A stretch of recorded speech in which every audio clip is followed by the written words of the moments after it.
dipakai sebagai metode uji aktivasi secara filosofi aja.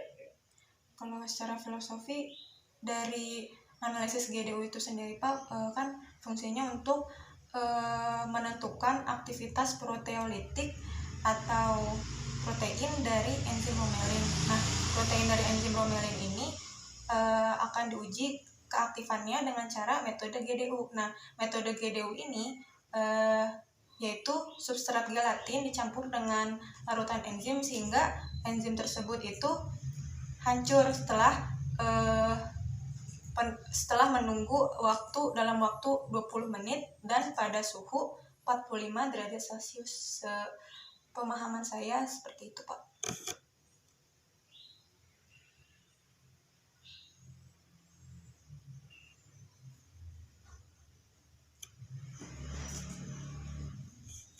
Sudah cukup, Pak.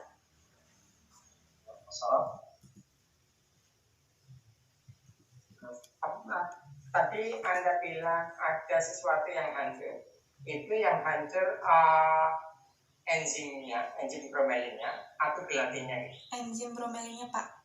Agar itu kan aktivitas dari enzim bromelin, maka aktivitasnya itu akan menggerakkan sehingga hancur gitu, Pak. Prosesnya tuh penghancuran untuk mengetahui adakah enzim pada metode dengan ekstraksi dan juga presipitasi yang sudah dilakukan.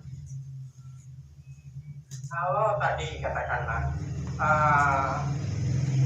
hal yang sama, semuanya sama, tapi enzim bromelinnya saya ganti dengan enzim saliva, kira-kira bisa nggak untuk menguji keaktifan enzim saliva? Menurut saya bisa, Pak, karena di sini kan hanya uji keaktifan ya, Pak ya, uji keaktifan suatu enzim. Jadi menurut saya ini bisa dipakai untuk menguji semua keaktifan enzim. Apa sih keistimewaan gelatin itu? Makanya saya tanya, filosofinya itu terjadi interaksi kayak apa sih sehingga tadi apakah uji ini bisa dipakai untuk uji keaktifan enzim lain, atau ini khusus untuk bromelin karena ada interaksi yang khusus antara gelatin sama bromelin. Mohon maaf sebelumnya, Pak, saya tarik jawaban saya sebelumnya. Untuk metode gelatin digesting unit ini hanya dapat bisa dilakukan untuk produk serbuk enzim bromelin. Jadi karena kan dari enzim bromelin itu sendiri kan protein, Pak, protein. Terus untuk gelatin digesting unit sendiri itu suatu substrat gelatin dari hewan. Nah, enzim bromelin ini digunakan untuk dimanfaatkan untuk pelunas daging maupun untuk obat-obatan dan juga suplemen. Jadi menurut saya metode gelatin digesting unit ini hanya dapat digunakan untuk enzim bromelin.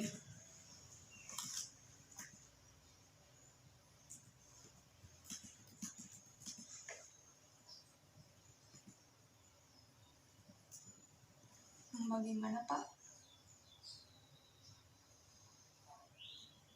Yang dilihat ini apakah di sistem Anda campuran gelatin ini berubah menjadi encer atau bagaimana mekanisme menguji sesuatu ini aktif atau tidak aktif?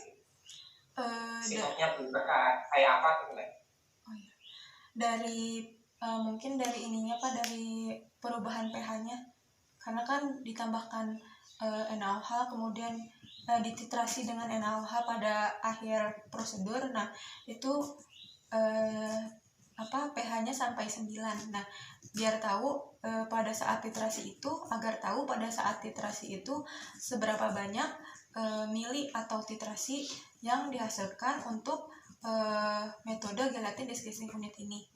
Jadi dari rumus GDU itu sendiri, Pak, rumusnya itu T dikurang B. T itu larutan titrasi uji, kemudian dikurang B itu larutan blanko atau larutan baku, kemudian dikali 14 dikali N normalitas dari titrasi NaOH, yaitu normalitasnya 0,1 N, kemudian dikali 50 per berat enzim bromelin yang dipakai, yaitu sebesar 0,05 gram. Terakhir kayak gitu, enzim bromelin ini peruntukannya hampir semuanya atau semuanya itu untuk teknologi food atau ada dipakai untuk aplikasi yang lain? Dapat digunakan untuk obat-obatan dan juga suplemen, Pak. Dan dapat juga untuk industri tekstil juga bisa, Pak. Oh, dipakai untuk industri tekstil juga? Ya, jadi manfaat enzim bromelin itu sangat banyak, Pak. Untuk manfaatnya itu sendiri, industri tekstil itu untuk pemrosesan kulit, Pak. Pemrosesan kulit. Melihat chemical yang Anda pakai dan sebagainya, menurut Anda, hasil isolasi enzim bromelin Anda ini food grade atau tidak food grade?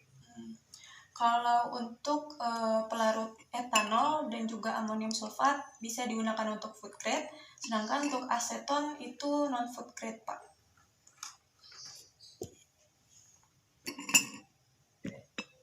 Cukup, Mas Dani. Ya, makasih Pak Salam. Ini lanjut Pak dengan yang anak satunya lagi ya Pak Salam ya. Ini, makasih. Mungkin kemudian Pak Yono masih ada yang mau disampaikan nggak?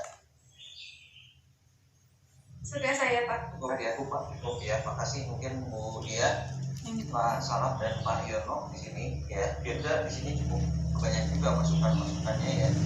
Tapi mungkin Anda tadi harusnya pertanyaan dari Pak Salam itu Anda tidak jawab secara general dulu yang terakhir itu manfaat dari enzim bromelin itu. Mungkin pertanyaan Pak Salam juga yang dihasilkan oleh Anda enzim bromelinnya itu cocok untuk apa? Tidak semua kegunaan kan bisa Anda pakai di situ kan, ada tingkatannya, ada tadi rentangnya gitu ya. Ternyata yang Anda hasilkan hanya sebatas untuk kalau dari rentang tadi untuk lunak daging, kalau untuk suplemen dan lainnya itu di atas 2000 Pak Salam, jadi harus keaktifannya jauh lebih tinggi gitu ya. Nah ini mungkin yang harus jadi perbaikan tadi ya, yang sebetulnya sih harusnya dulu dari rencana awalnya itu mau dengan pemisahan membran tadi yang ditanyakan oleh Pak Yono sebetulnya. Saya dulu sempat komunikasi dengan Pak Salam dulu yang mau pakai membran mikro dan ultrafiltrasi ya, tapi Anda nggak jadi dulu. Jadinya hanya menggunakan dua metode presipitasi dan ekstraksi. Mungkin hasilnya akan kemungkinan bisa sedikit berbeda. Ini terima kasih Bu Diah juga tadi memberi masukan, kemudian Pak Yono dan Pak Salam. Mohon ada beberapa tadi sedikit yang perlu koreksi. Firda nanti jadi catatan buat Anda ya. Oke, baik. Silakan mungkin Anda tutup dulu Firda. Terima kasih kepada dosen penguji yang telah hadir, yaitu Budia, Pak Yono, dan juga Pak Salaf. Terima kasih juga atas masukan dan sarannya, dan juga pertanyaan yang membuat saya pikirannya terbuka luas dan mencoba untuk belajar kembali tentang metode GDO ini, dan juga untuk metode isolasi enzim bromelin ini. Kemudian terima kasih juga kepada dosen pembimbing saya, yaitu Pak Roni Kurniawan yang telah membimbing saya.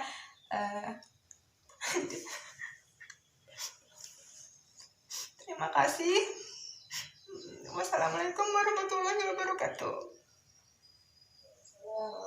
Kita beri applause ya untuk Firda.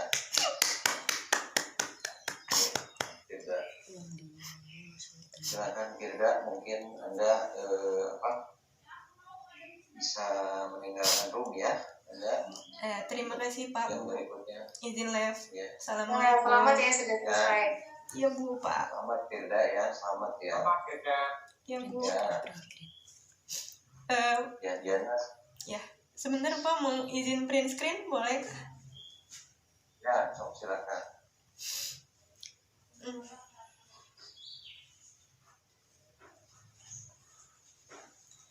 Sudah, terima kasih. Ya. Terima kasih Pak Bu. izin live. Assalamualaikum. Waalaikumsalam.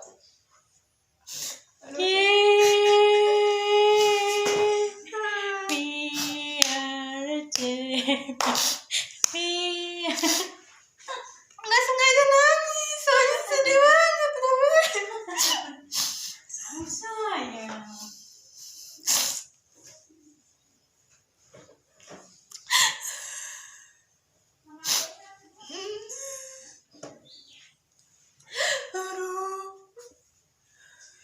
Sayang. Selamat ya. Sabar.